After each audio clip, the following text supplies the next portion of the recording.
পীরগঞ্জে তোমাকে স্বাগত। আমার নাম সুমাইয়া, আমিও চাইল্ড ফোরামের একজন সদস্য।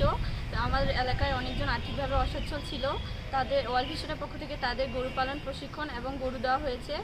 গরু পালন করে তারা আর্থিকভাবে এখন সচ্ছল হয়ে উঠেছে এবং তাদের সন্তানেরা নিয়মিত স্কুলে যাচ্ছে এবং তারা নিয়মিত নিরাপদভাবে বেড়ে উঠছে। এই সহযোগিতার জন্য ওয়ার্ল্ড ভিশনকে আমি আন্তরিকভাবে ধন্যবাদ জানাচ্ছি। ধন্যবাদ। আমি দীপক চন্দ্র মন্ত, আমি ময়নামতি সবজি উৎপাদন দলের একজন সেক্রেটারি। আমরা বিগত অনেকদিন ধরে ওয়ার্ল্ড ভিশনে আসি এবং সেখান থেকে ট্রেনিং প্রাপ্ত পেয়ে আমরা মোটামুটি সবজি উৎপাদন করে আসতেছি। সেই উৎপাদন আমরা কালেকশন পয়েন্টে নিয়ে যাই। কালেকশন পয়েন্টে আমরা উচিত মূল্যে সে সবজি বিক্রি করি।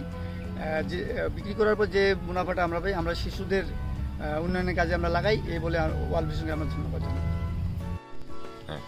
আমি গিরিশ চন্দ্র রায়, আমি গ্রাম উন্নয়ন কমিটির সভাপতি। আমি ওয়ার্ল্ড ভিশন পক্ষ থেকে ভিডিসি সক্ষমতা বৃদ্ধি বিষয়ে প্রশিক্ষণ পেয়েছি এবং সেই সাথে বাল্যবিবাহ, শিশু সহিংসতা, শিশু শ্রম, শিশু নারী নির্যাতন প্রতিরোধ বিষয়ে প্রশিক্ষণ পেয়েছি।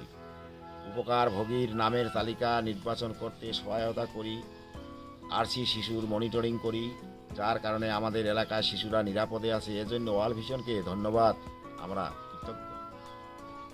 আসসালামু আলাইকুম। আমি তহমিনা, এলার সেন্টার পরিচালনা কমিটির একজন সদস্য। এলার সেন্টার ওয়ার্ল্ড ভিশন সহায়তা করে। এলার সেন্টারের শিশুরা শারীরিক ও মানসিক বিকাশ লাভ করেন।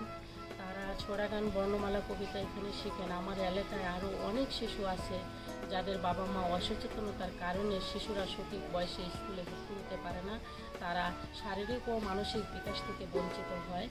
আমার এলাকায় এই কার্যক্রমটি চলমান রাখার দরকার।